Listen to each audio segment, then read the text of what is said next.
Hey guys, how you doing? It's Tim. I am just getting ready to go live here in just a second. Just getting all my cameras ready. Just give me 1 second here. Alright, hey everybody on Facebook, just going live here, just getting ready to do it. Getting my Instagram ready. Okay. Oh, I see, okay. Bear with me for a second. I'm not used to doing Instagram, so I don't know how to get it going. I might have to just do it another time. Give me 1 more second here, please. Alright, my story. Hey guys, how you doing? It's Tim Shurr. I haven't been on Instagram.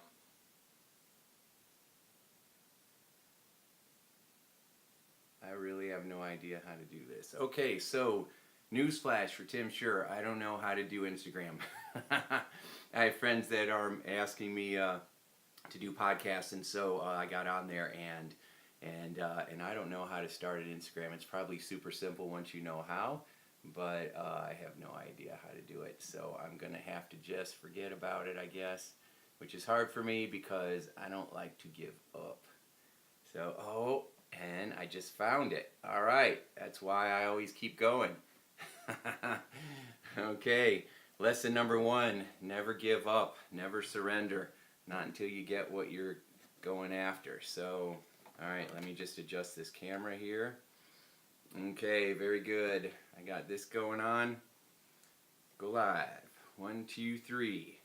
All right, now this is a little crazy. Hello, everybody. This is a little nuts because I am on Facebook, I'm on Instagram, and I am on YouTube live. So if you saw me just a couple of minutes ago trying to putz around, get all these cameras going, if you could see what I have here, I've got camera number 1 with Instagram, I've got camera number 2 with Facebook Live, I've got camera number 3 with YouTube Live, and I've got camera number 4 over there just in case something goes wrong with the other 3. So if it seems like I'm looking somewhere else, it's because I have a different audience in front of me.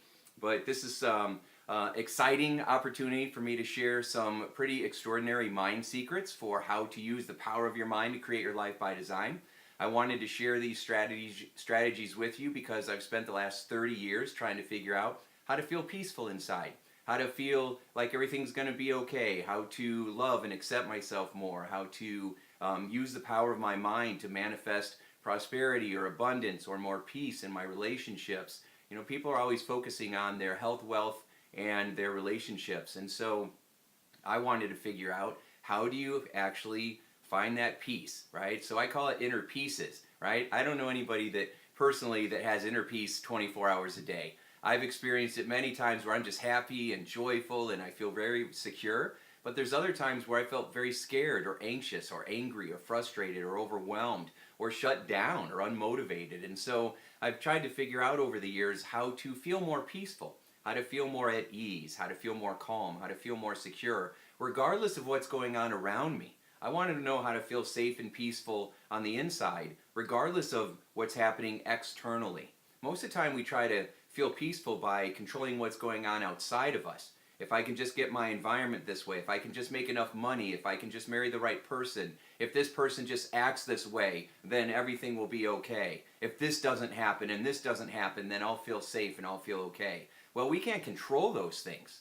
Even if we try to micromanage them, it still doesn't work very well. And so you go back to the serenity prayer, right? Accept the things you cannot change, right? So be cool with not trying to change things that are out of your control. Like I can't control the weather, so if it's sunny, cool. If it's raining, cool. If it's cold outside, I wear a bigger jacket, right? I wear a coat.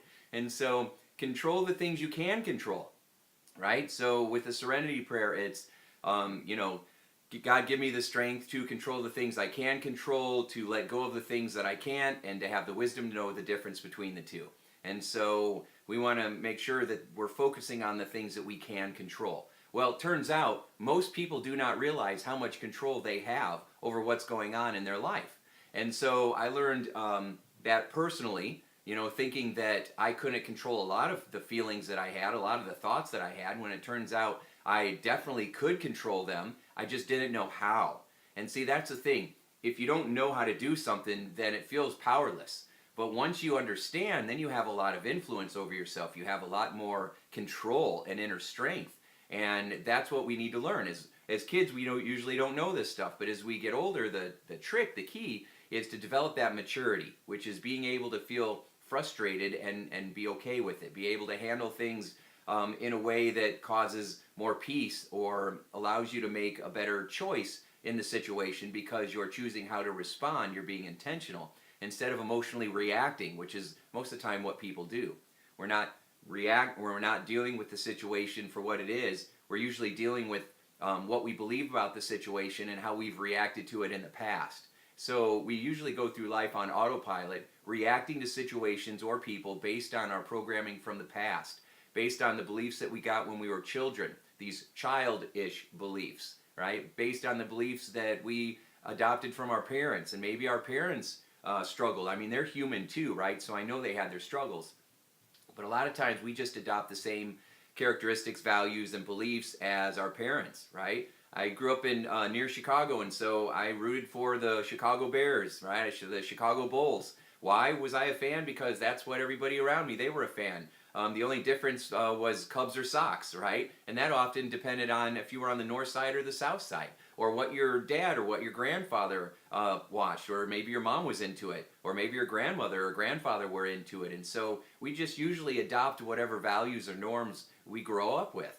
But as adults, we got to take a look at that and say, hey, is this really what I want? Is this really what's serving me? Or is it time for an upgrade? It's like a mental garage sale. We got to go through our stuff and figure out, do we want to really keep this? Is it still bringing value? Or do we want to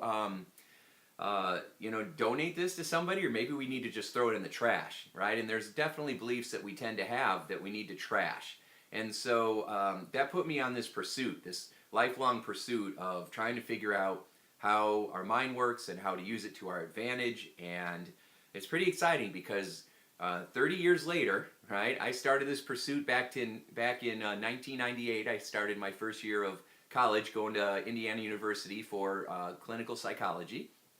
And then after I got my bachelor's and my master's and I was working towards my doctorate, and I had been studying peak performance strategies like hypnotism and neurolinguistic programming and anything that seemed to help people to get rapid results. I had been studying that at the same time that I was going to school for psychology, and in 1995 when I got my master's degree, I opened up my first practice. And that's when I really started to get good at learning things about human behavior, because when you're in the field, when you're in the trenches practicing, it's way different than just research, right? When you're seeing people day after day after day, every kind of personality, and I've been blessed enough to work with people from every culture and every country. I've had people from all around the world come into my office for different things, from every religion. I've had monks and Muslims and Christians and Catholics and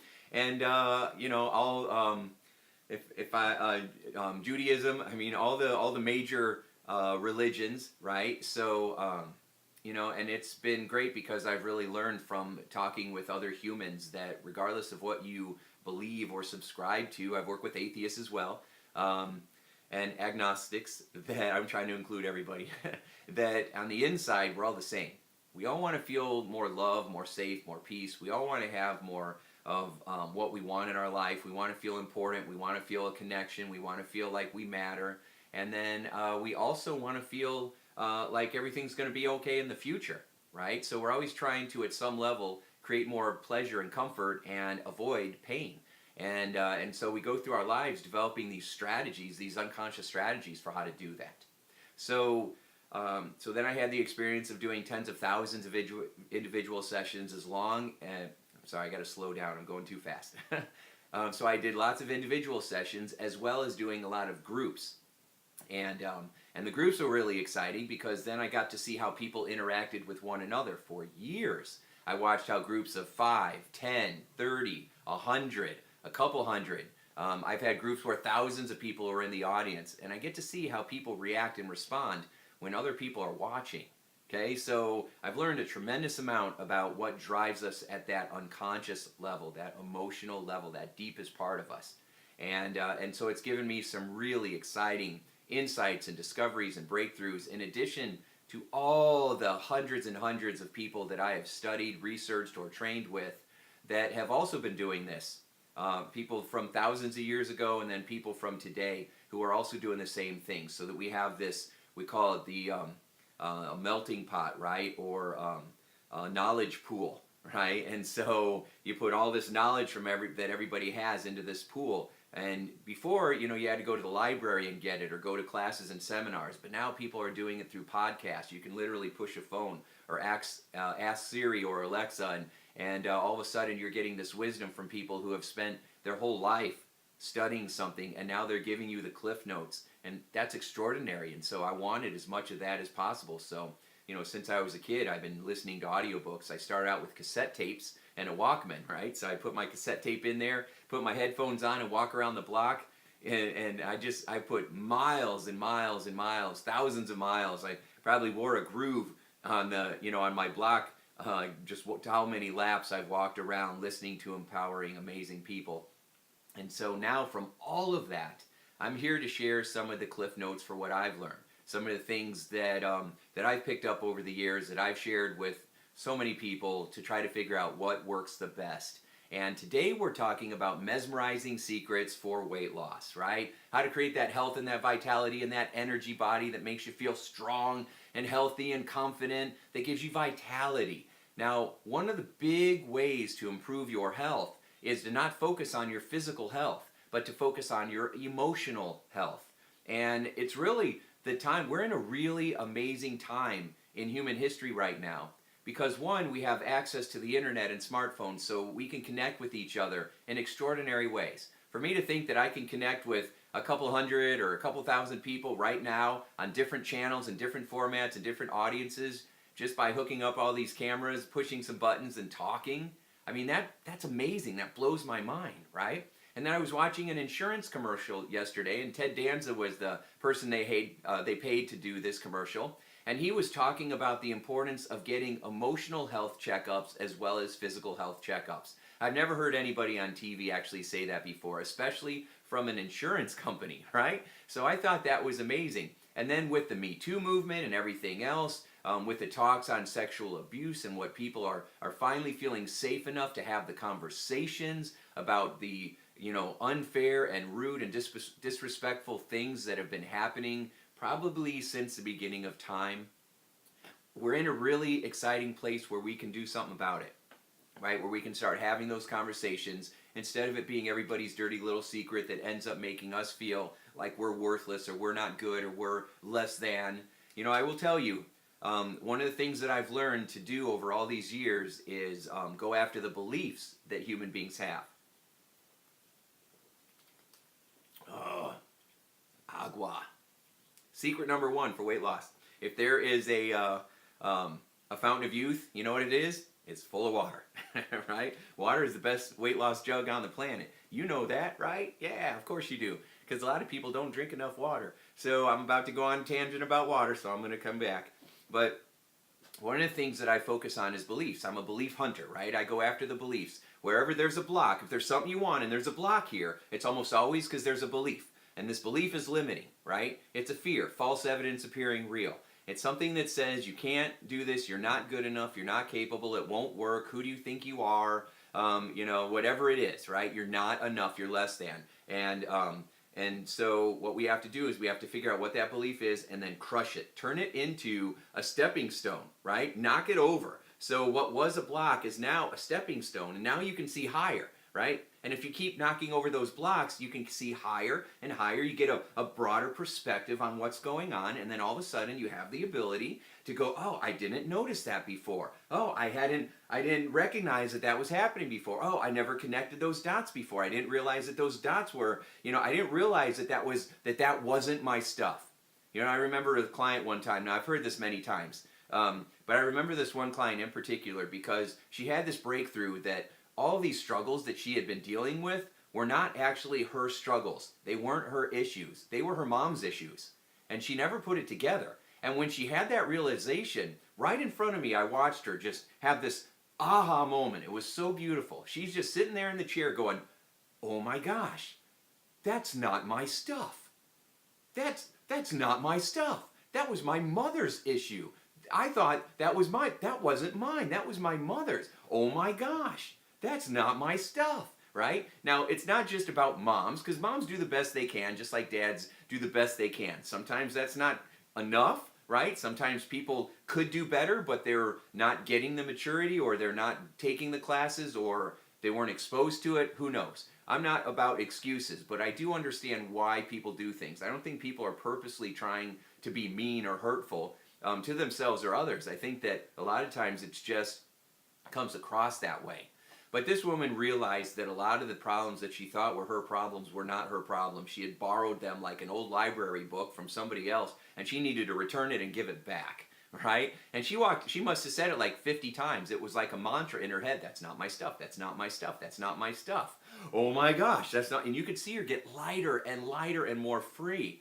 I heard this, another one of my clients one time, she said, that's not my clowns and that ain't my circus, right? And I thought that was really funny. They ain't my clowns, that ain't my circus, right? And so I thought that was great. It's just another way of saying, hey, a lot of times the problems you're trying to solve, maybe those aren't the right problems, right? Maybe those aren't the right problems. Like when people are trying to lose weight, they focus on starvation, dieting, counting calories, exercise boot camps, buying supplements, depriving themselves, feeling like they can't have all their favorite stuff.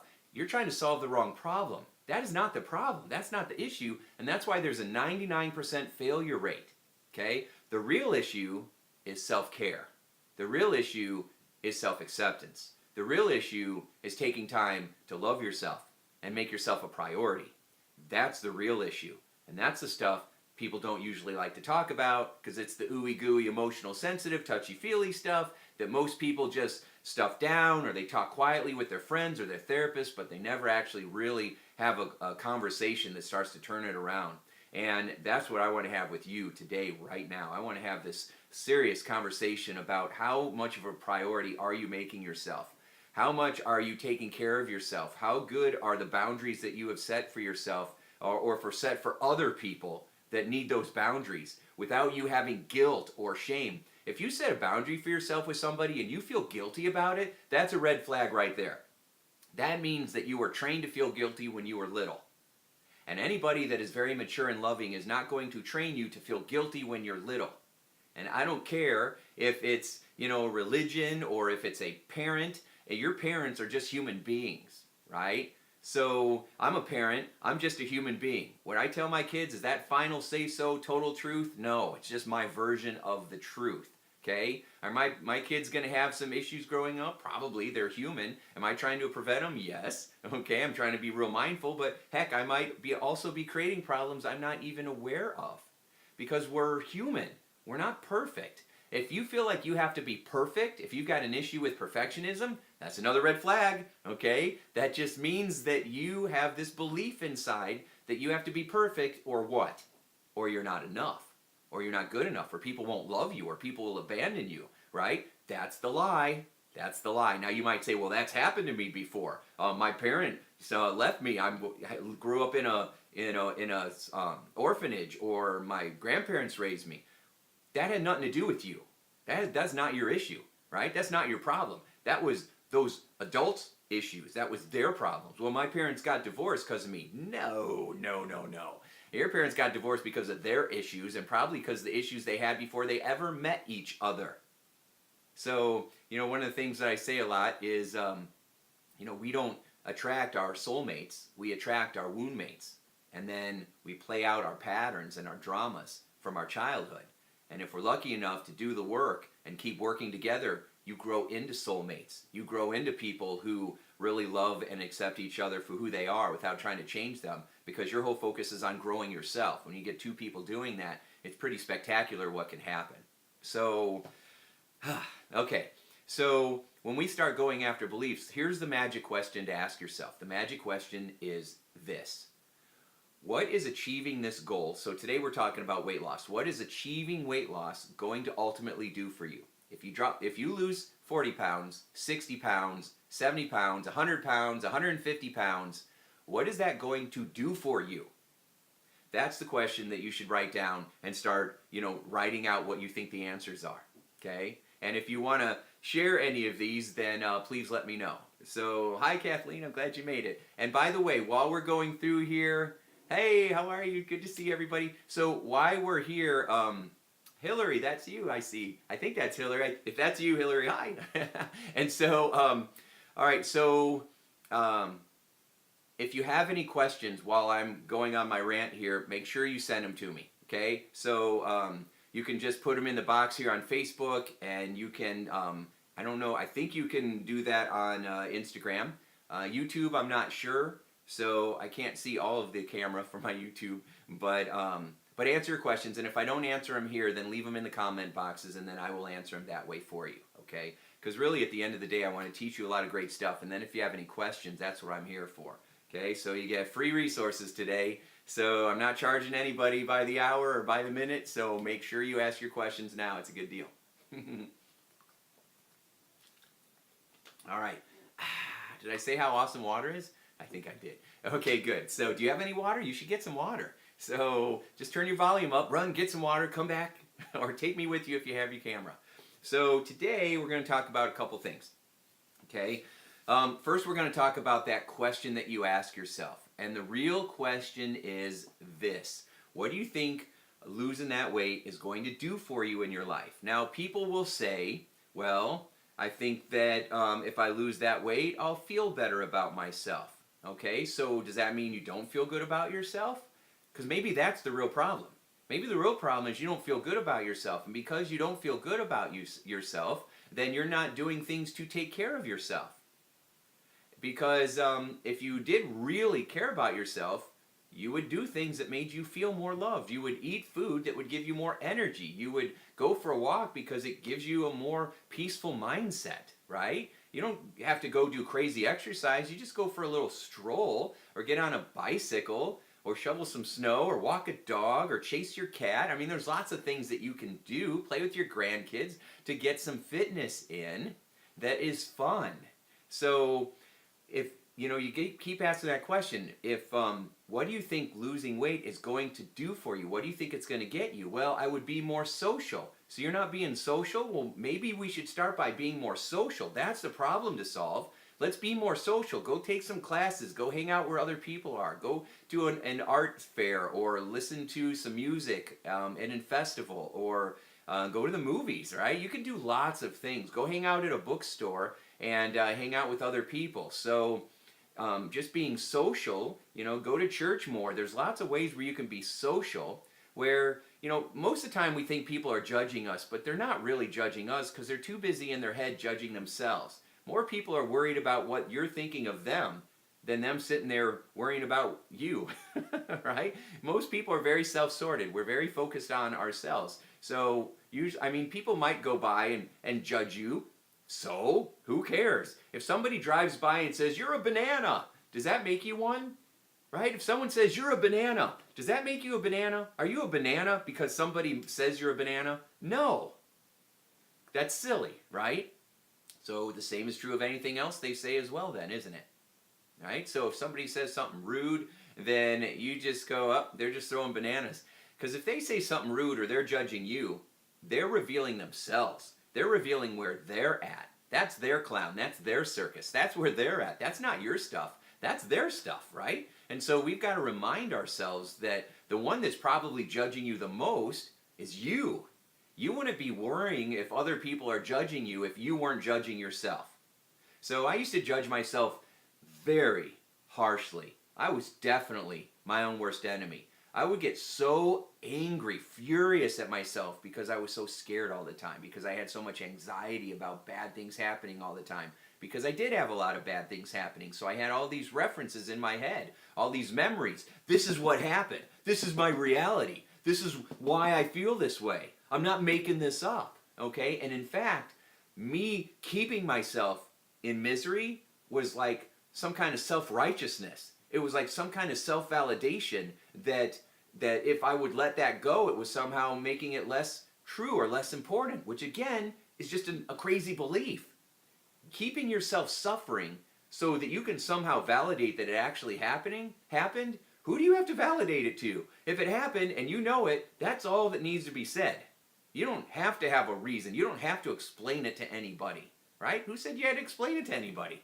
And if you grew up with people where you had to explain everything, that was your parents' stuff. That wasn't your stuff. Okay? So again, and a lot of times we can't possibly understand this by ourselves because we have no outside perspective.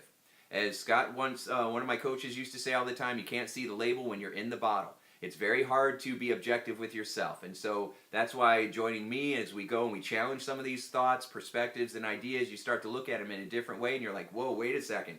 I never thought of it that way before. If I always see things just from this side, then, I might not ever notice that if I turn around, I see something completely different. Okay, there might be something completely different on this side. I never noticed it from this side before. Or if I look at it from this side, I never noticed it from this side before, right? You ever hear that story about the 5 blind people that are all trying to figure out what an elephant is? And so they all got a piece of the elephant. So one of the blind people is holding the elephant's leg. And he says, an elephant is like a tree trunk. And another person has one of the elephants, has its tail. And it says, no, it's like a snake with grass on the end, right? Another one has the elephant's trunk. It says, no, it's like a garden hose. And then another person's pushing against the big side of the elephant going, no, an elephant is more like a big wall, right? They all had a piece of the truth, but they didn't have the whole truth. And the more you have the whole truth, the more you can have a more enlightened awareness of how things could be. And even then, it's still just an interpretation. Even then, it's still just an interpretation of the truth. And, at the end of the day, who knows exactly what the truth is? Maybe God, right? But we all get a glimpse of it based on our interpretation of the truth. In the Talmud, a wise Jewish religious book, it says, you don't see the world as it is, you see the world as you are. And so let's talk about this a little bit. So I'm going to give you a real grassroots, simple illustration here. This is a person, okay?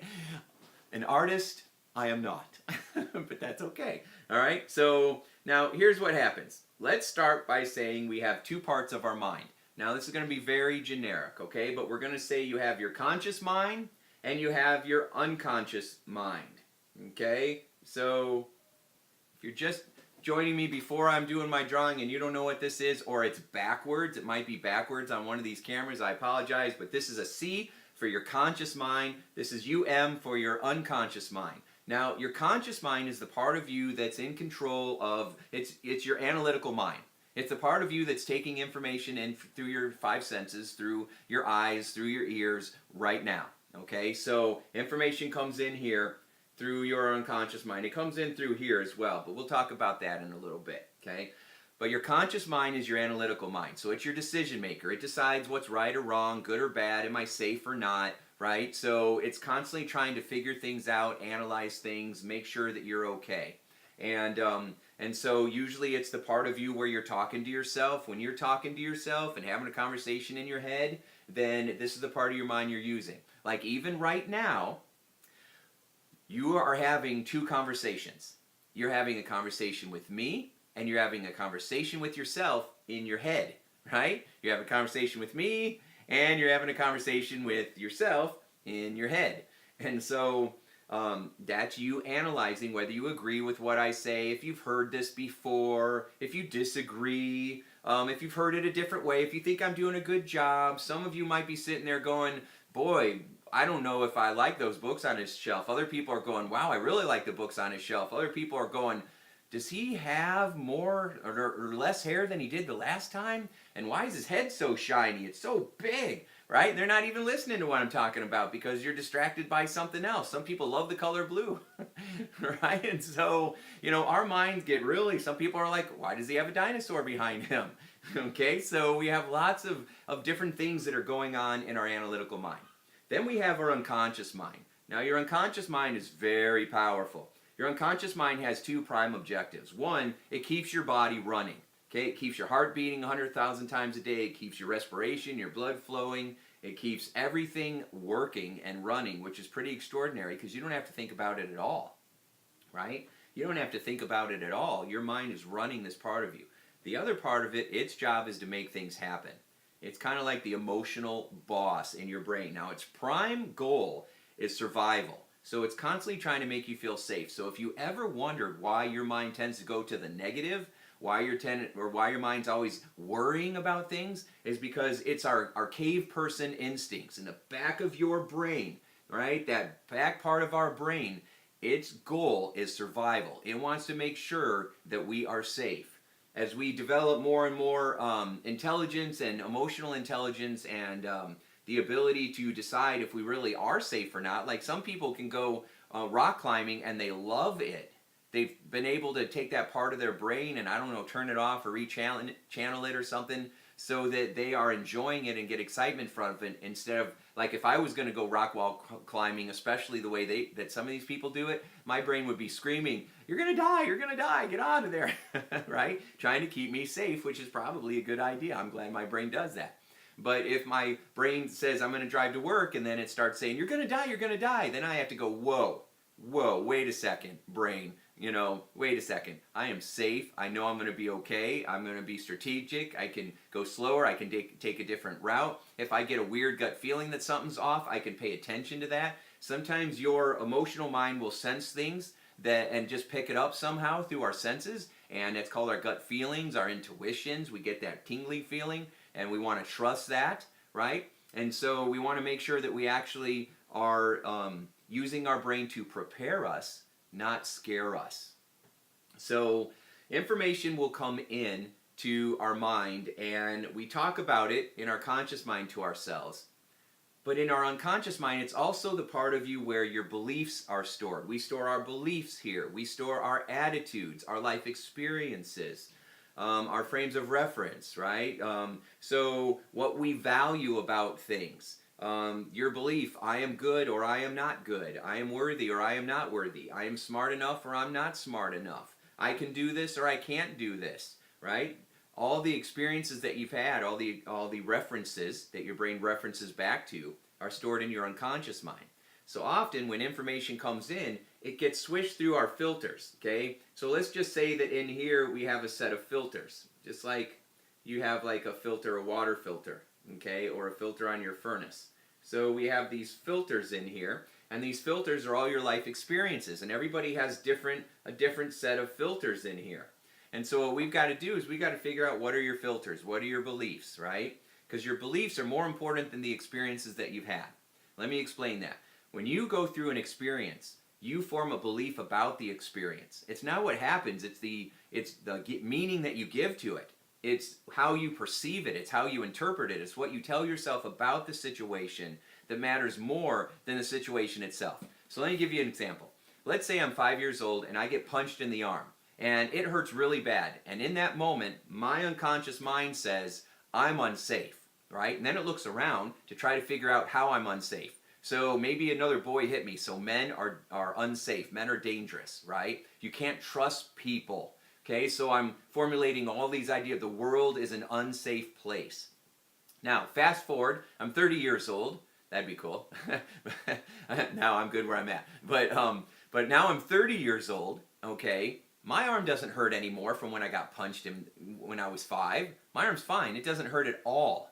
However, I might still have that belief that I'm unsafe, you can't trust men, the world is an unsafe place, I could get hurt.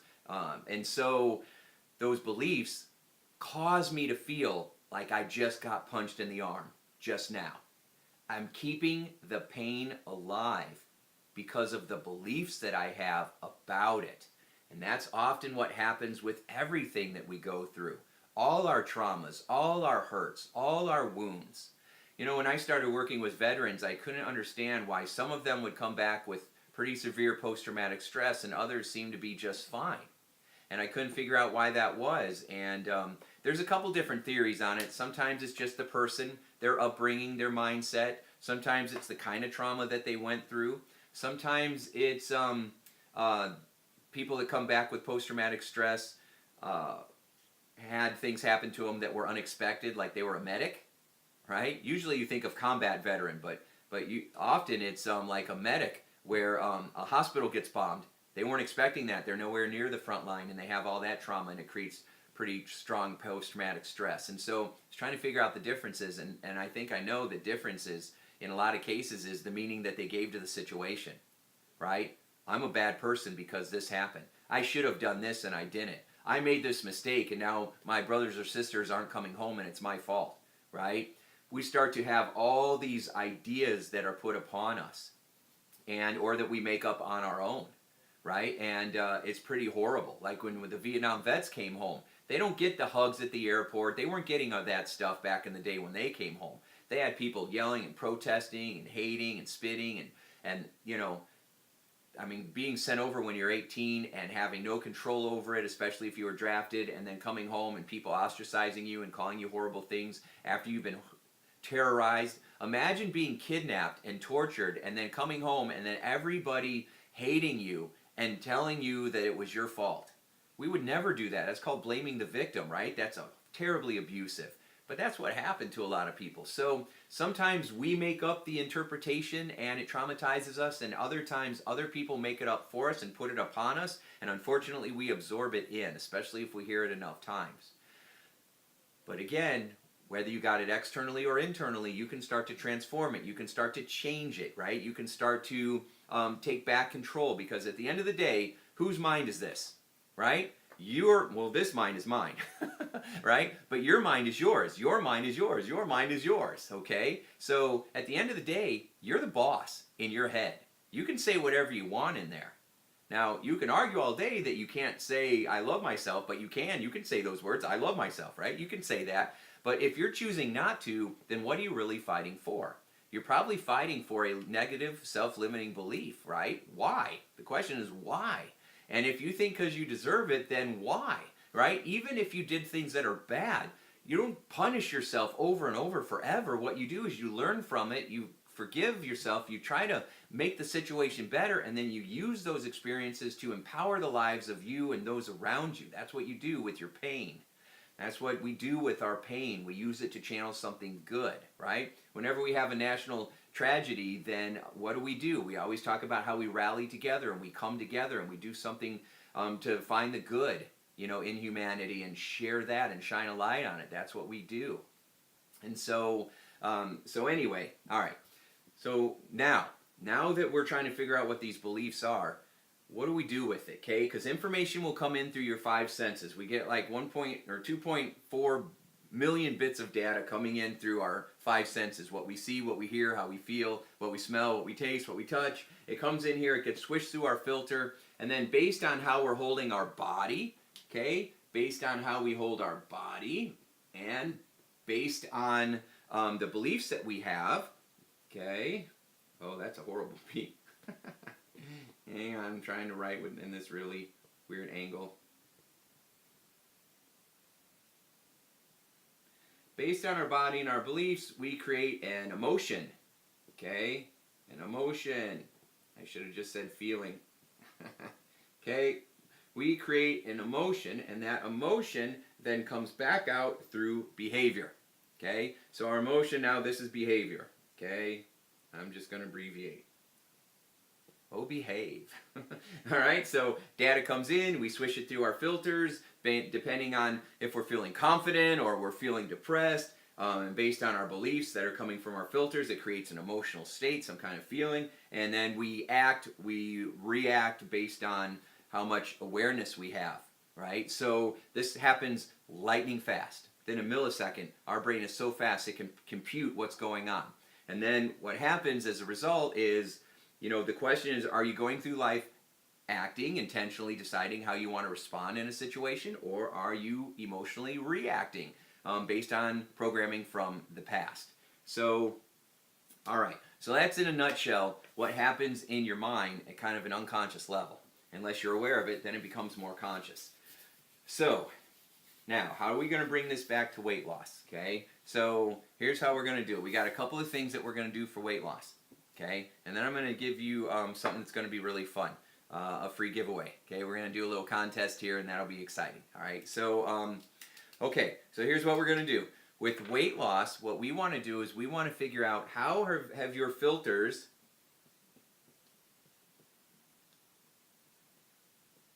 how have they been trained, right? because you get training from your program, or I mean from your family, right? You get from your society, from your culture, from your religion, from what's going on in your environment, in your country. Like in America, we are live in a capitalistic society, so that means people do whatever they can to make as much money as possible. And a lot of companies out there, they hurt us to make a buck, right? And so now we're in a time where we're starting to change that as well. But a lot of companies were very profit driven. They didn't care about their employees. They didn't care about their consumers, their customers. All they wanted was money. So that some people who had horrible ethics made a whole bunch of money in drug companies, food companies, medical companies. I mean, all kind, goes on and on and on, right? And so now we're finally standing up and demanding something different and changing that. But the people that have the most money, that are the most power, they're still doing it, right?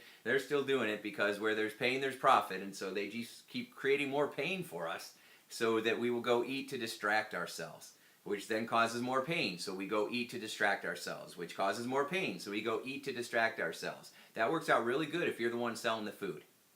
Makes sense? Or the drugs because you're now sick, because you now have type 2 diabetes, right? Because you have high cholesterol, because you are stressed out, because you can't sleep at night, because you are depressed, because you have all kinds of digestive issues now, right? That works out real great for the pharmaceutical companies who give you pills that then give you more side effects that then make you more sick so that you have to get more medicine.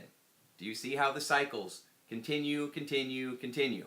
And if you don't know that, then you get manipulated, then you get controlled, which that's where almost everybody is, because most people don't know this stuff, right? And so what are your filters when it comes to, and another word for this are, what are your beliefs, okay, when it comes to living healthy?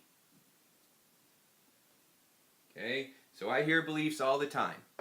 Have you ever heard the belief that in order to lose weight, you must starve yourself? In order to lose weight, you have to deprive yourself of all your favorite things. In order to lose weight, you have to eat rabbit food. In order to lose weight, you have to, you can't go hang out and party with your friends anymore. Okay? To lose weight, you have to exercise for an hour every single day, major cardio. Okay? These, by the way, are all lies. To lose weight, it's all about counting calories. No, that's a lie too. Okay? To lose weight, what's another one? Eating healthy is really hard. No, it isn't. Eating healthy is really expensive. No, it isn't. Okay? You can eat chicken breast and broccoli, right? You might get sick of it, but you can do it, and it's super easy. It's super simple, right? So, but we tell ourselves drinking water is really hard.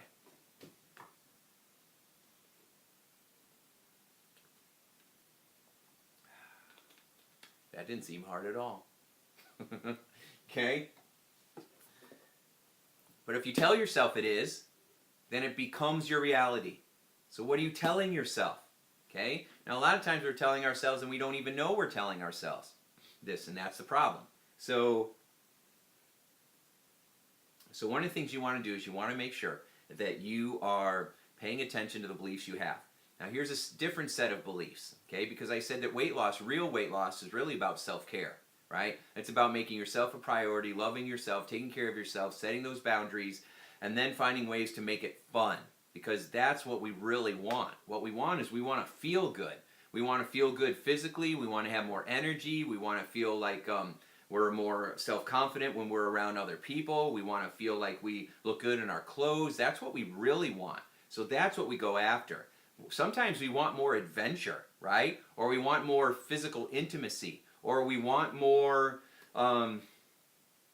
sometimes we want more compliments. And you don't have to go up to others for those compliments. You give them to yourself first. And the more you compliment yourself, the more you're going to compliment others. The more you're complimenting yourself and you're complimenting others, the more you're going to get it back.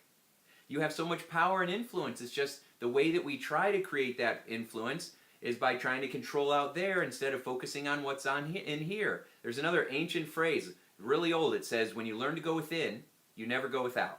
When you learn to go within, you never go without. When you learn to go within, you never go without. And so when people say go within, what does that mean? That means focus on this. Focus on your filters and your beliefs, right? Focus on that because that's where it's at. So, all right, so what we want to start to do is associate pleasure and pain in the right way.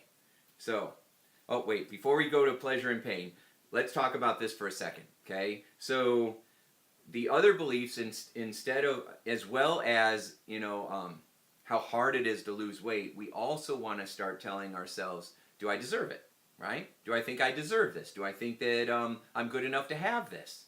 Because if you have a belief that says, I'm not good enough, I've tried everything, which is a lie, you haven't tried everything, you've probably tried 3 or 4 things that are the same approach, just disguised differently. So you tried 3 or 4 different diets, but diets are the same approach, right? Different ingredients, but same approach. And so that's not you trying the same thing. Oh, I've tried every diet out there. Yeah, but dieting is the same approach, right? I don't let my clients die. We don't do anything where the first 3 letters spell die. That's a D. Okay? We don't do anything that spells die. All right? So we don't do diets. Okay? We don't do diets. We instead focus on empowering beliefs, right? And getting us to feel worthy. Now, I've had some clients that said, it's not safe for me to lose weight because I'll get it. I might be more attracted to other people. And then I've had people say both ways. One, I might attract getting hurt, right? Or get harassment at work. Or the other way around is I'm afraid that if I start getting attention from men, I might not be faithful to my spouse. And so I've heard it all kinds of ways from all kinds of different people. So what I've learned is that we just got to make sure that we're paying attention to our beliefs, and that's what we start to upgrade faster than anything else. And it's real hard to do that on your own unless you start writing down, and you can do this right now, just write down, what are my beliefs about weight loss? What are my beliefs about living healthy? Right? So now you've got 2 instructions. First, what is achieving this goal going to do for you ultimately? Ultimately, what is losing that weight going to do for you? That's what you go figure out then. Right? Not how to lose weight, but how to get that other stuff. And then the second question is, what are my beliefs about weight loss? What are my beliefs about losing weight? And when you start writing those down, then you can say, is that motivating? Is that inspiring me? And if it isn't, what's the opposite of that? Okay? I can't do it becomes I can do it. I'm not good enough becomes I am good enough. Right? I don't know how becomes I'm starting to learn how finally, because I'm hanging out with Tim, and you're learning about our body and mind transformation programs and classes. So, because I'll show you exactly how to do this, because that's what I've spent all these years doing. Okay. All right. So now we're going to move on. What time is it? I have no idea. All right. So we got about 10-15 minutes left, and if you have any questions, then you let me know. Okay. So, all right.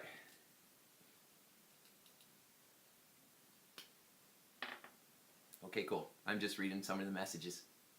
All right, awesome. So, okay, so here's the other thing. Now, once we understand what the beliefs are, now we've got to go after, and we upgrade the beliefs. The second thing that we do is we start retraining your brain for success. So, in that, people say that we are driven, all right, hang on, I'm just going to write this out.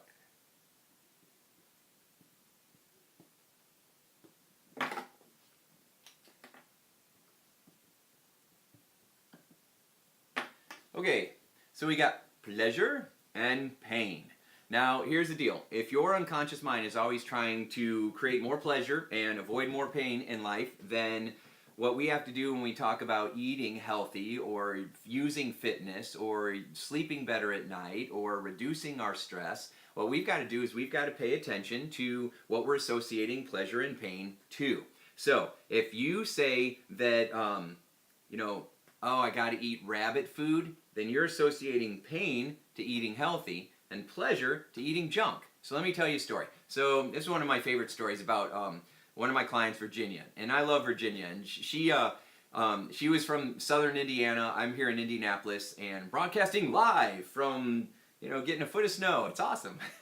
Anyway, so Virginia was going through my body and mind transformation program, and she had lost, I don't know, she had probably lost about 20 pounds or so, but she had hit a plateau, and nothing else was coming off, and she was a little frustrated about it. So we had a live class at the time, and I had a bunch of people in the room, and I overhear her talking to some of the other participants, and she's talking about her fried chicken, and her biscuits and gravy, And I was a little surprised that she's still talking about that, but she talked about it like it was the best thing ever, and she was such a great cook, which is awesome. I've had a lot of chefs, a lot of bakers, a lot of people that are great with cooking, and but they were always eating and tasting and eating, and they put on a considerable amount of weight. And what we did was we just got them still tasting, but they were just doing it and feeding others, and they got their love not from eating the food, but from taking care of other people.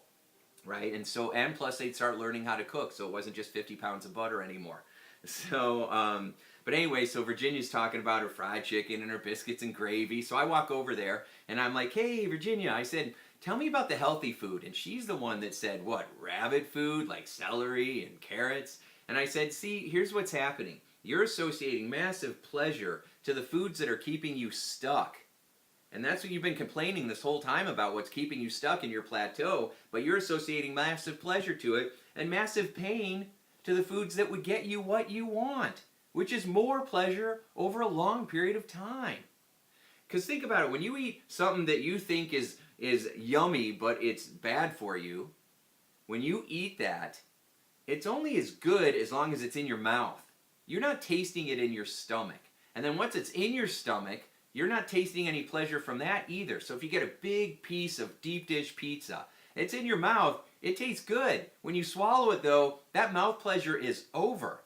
And so that's why we're like, well, I need more mouth pleasure. So we have more, and then we have more, and we have more mouth pleasure. And then finally, we're full. And so then the pleasure's over in that 5 or 10 minutes that you were eating.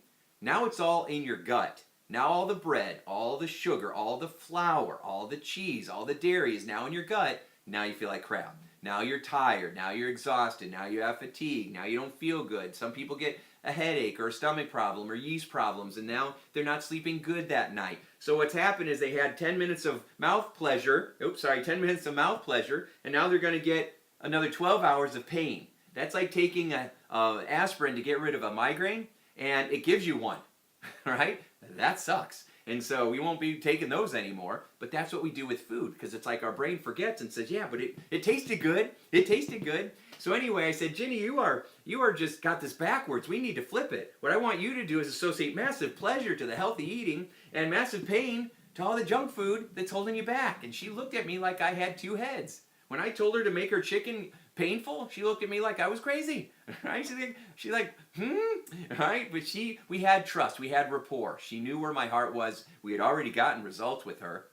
And so she's like, okay. So she left. I saw her about 3 weeks later. Okay? She comes strolling in, and she's all smiling. I'm like, Ginny, why are you smiling? She says, I'm down 7 more pounds. I'm like, 7 pounds in 3 weeks? Wow, that's amazing. What have you been doing? She says, Tim, let me tell you about my Hawaiian buffet. I got my wooden bowl, and I get my greens from the garden, and I put in my treats. And I'm like, what's your treat? She says, oh, my bell peppers, my red peppers, my yellow peppers, and I got my cucumbers and my cherry tomatoes. And I'm like, wow. And she says, oh, yeah. And she says, I'll get my piece of fish or my piece of chicken, and then I got my glass of water, and I just put a slice of lemon in it. Oh, child, it's like being on vacation. I'm like, oh, my gosh, that sounds amazing. I said, but what about the fried chicken? And she goes, chicken? She says, oh, it makes me greasy. I haven't had that for weeks. And I was like, yes. Okay, now what did she do? She started associating pleasure with eating healthy and pain to the other stuff. Now, did that happen all at once? Of course not. It took time. But 3 weeks is pretty fast, right? To start to create a new habit, a new way of being. And that led to her getting the rest of her results, because she was changing the way she was talking to herself. She was associating pleasure and pain in the right way. Now, another way that we can do it is with exercise or fitness. Now, most of the time, people do the fitness the wrong way anyway. But I don't have time to talk about that right now. That'll be for another video. But usually, people associate which with exercise and fitness? Pleasure or pain? I heard most of you say pain, and then a couple of you that are in good shape, pleasure.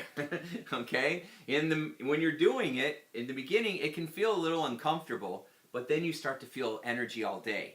Then you start to feel more flexible. Then you start to feel stronger. That muscle, when you're exercising your muscles, lifting weights and strength training is way better than cardio, and for weight loss specifically.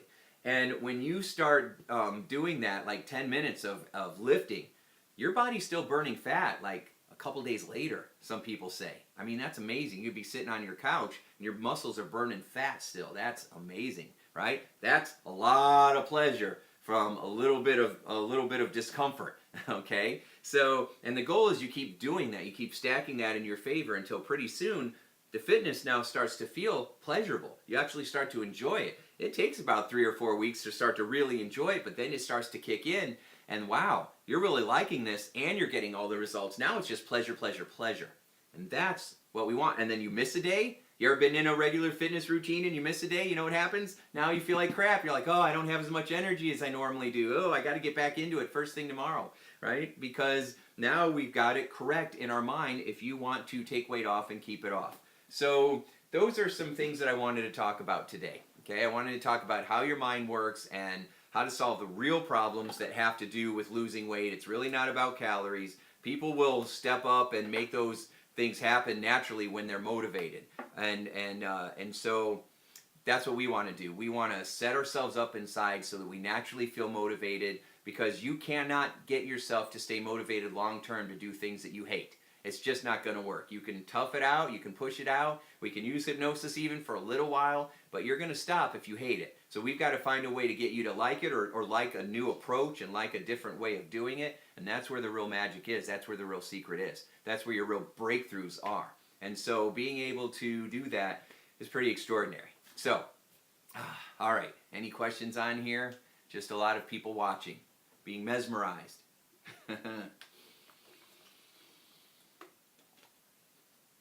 All right, refreshing water, power breaths. It's a good day. Okay, so let me tell you about a class that we have coming up, okay? Because instead of just you having to learn all of this at once, which is a lot, what I would like to do is take you on a 9-week journey. We go once a week over the course of 9 weeks for about an hour, hour and a half, once a week in the evening, and unless you're in Australia, which some of my clients are, then it would be in the morning. Then, and what you're going to do is, that's good, that's good. Kathleen's like, I enjoy cardio exercise. Yay, that's awesome. So, I bet it wasn't always that way though, huh?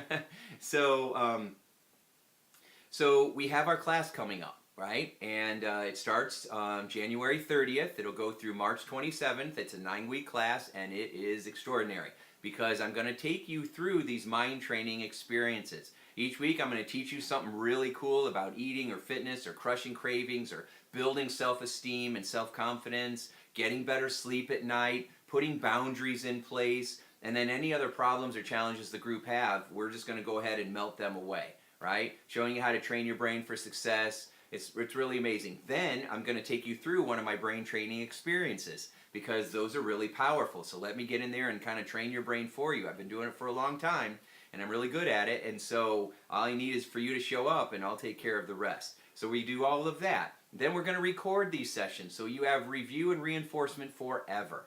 We also, I'm bringing in Paula, who is my fitness and nutrition guru. At the age of 50, she decided, or at the age of 49, after she had beaten breast cancer, she decided that she wanted to become a natural bodybuilding championship. Now, she was about 50 pounds overweight and unmotivated and drinking a little too much and stressed out, and we started going through our stuff, and then at the age of 50, her first time out, she placed third. And then she kept going, and now she has won first place a couple of different times. It's pretty extraordinary. And so that's who you want in your corner. Most of my clients are over the age of 50. I have some younger, but I, on purpose, went after helping people over the age of 50, because it seems like we get left out, right? So a lot of the programs that you see out there are for 20 and 30-somethings.